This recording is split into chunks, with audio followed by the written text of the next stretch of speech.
Assalamualaikum warahmatullahi wabarakatuh. Di sini saya ingin membahas tentang artikel uh, dari Ekonomi Pangan dan Gizi. Pertama-tama, perkenalkan, nama saya Eka Wansari.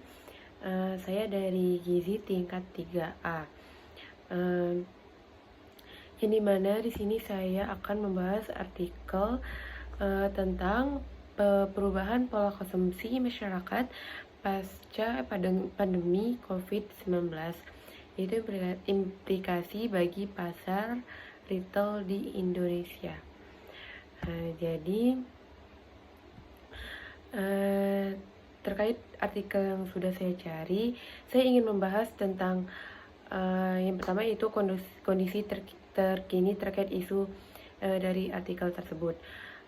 Dari artikel tersebut, pasca pandemi COVID-19 terjadi perubahan signifikan dalam pola konsumsi masyarakat Indonesia yang berdampak langsung pada pasar retail.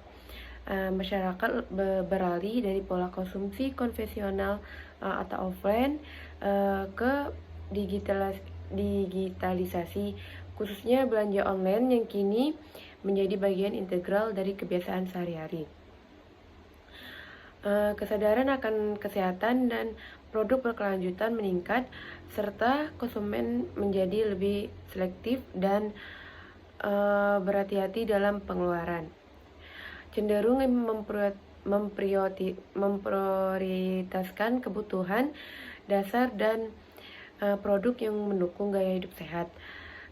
Retail di Indonesia menyesuaikan diri dengan memperluas portofolio produk kesehatan, kebersihan, dan berkelanjutan, serta mengadopsi strategi pemasaran digital yang lebih personal dan data driven. Terus faktor penyebabnya apa ya? Di sini saya ingin menjelaskan faktor penyebab dari COVID-19 tersebut. Jadi yang pertama, pandemi COVID-19 ini sebagai katalis utama yang mempercepat adopsi teknologi digital untuk berbelanja karena pembatasan sosial dan kekhawatiran kesehatan.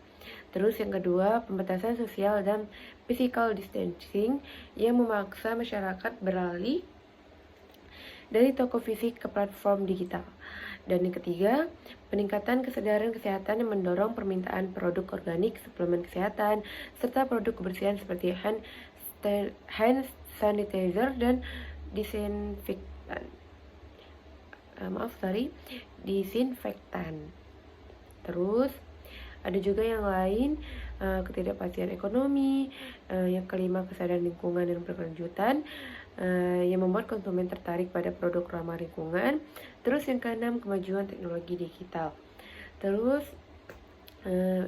pembahasan selanjutnya itu dampak terhadap kesehatan masyarakat dan pembangunannya. Jadi yang pertama yaitu transformasi pasar retail.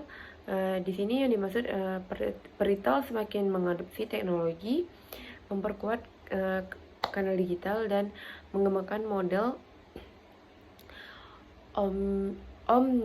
channel untuk meningkatkan kenyamanan belanja konsumen. Terus yang kedua, perubahan preferensi konsumen yang meningkatnya permintaan produk sehat, lokal, berkelanjutan, dan higienis. Terus yang ketiga, respon pemasaran retail.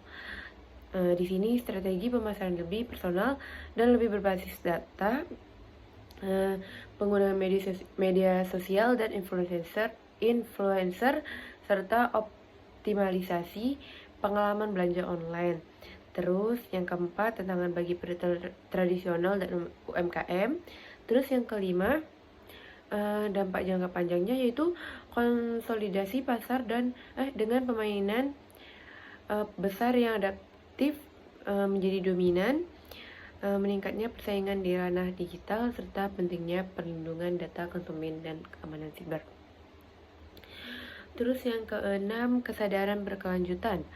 Tren konsumsi berkelanjutan yang kemungkinan akan berlanjut mendorong retail untuk mengadopsi praktik bisnis etis dan ramah lingkungan demi mempertahankan loyalitas konsumen. Terus isi program artikel ini yaitu yang pertama, dukungan percepatan digitalisasi dan e-komsi untuk UMKM. Maksudnya di sini sejalan dengan inisiatif market besar seperti Tokopedia, Shopee, dan Lazada ataupun yang lain-lain. Terus UMKM-nya yaitu seperti dukungan platform digital dan pergeseran konsumen ke belanja online dalam artikel. Terus yang kedua, promosi produk lokal dan produk berkelanjutan. Yang ketiga, kampanye kesehatan dan protokol kesehatan di tempat publik dan retail. Terus tinjauan efektivitasnya yaitu digitalisasi UMKM dan retail, peningkatan kesadaran konsumen terhadap produk sehat dan berkelanjutan, terus penerapan protokol kesehatan dan keamanan konsumen. Terus rancangan ide solusi sederhana yang bisa diterapkan yaitu edukasi konsumen tentang gizi dan gaya hidup sehat. Kedua, pemberdayaan UMKM produk pangan bergizi dan berkelanjutan. Terus yang ketiga, implementasi program perbaikan gizi berbasis komunitas. Maksudnya di sini penyuluhan pemanfaatan pangan lokal bernilai gizi tinggi, diversifikasi makanan keluarga, dan pengelolaan makanan sehat untuk anak-anak dan lansia. Terus di sini saya akan membahas yang terakhir yaitu ringkas hasil analisis dan solusinya. Di sini hasil analisis saya singkat saja ya. Pertama, perubahan pola konsumsi. Di sini pandemi COVID-19 mempercepat transisi dari konsumsi konvensional atau belanja online ke digitalisasi. Kategori produk yang mengalami peningkatan permintaan adalah bahan makanan, obat-obatan, dan serta produk kebersihan dan kesehatan. Terus kesadaran dan kesehatan berkelanjutan, yang dimana dimaksud konsumen ini memilih produk organik, ramah lingkungan, dan lokal. Produk kebersihan menjadi kebutuhan pokok mereka. Terus prioritas pengeluaran konsumen dan strategi pemasaran operasional retail. Yang dimaksud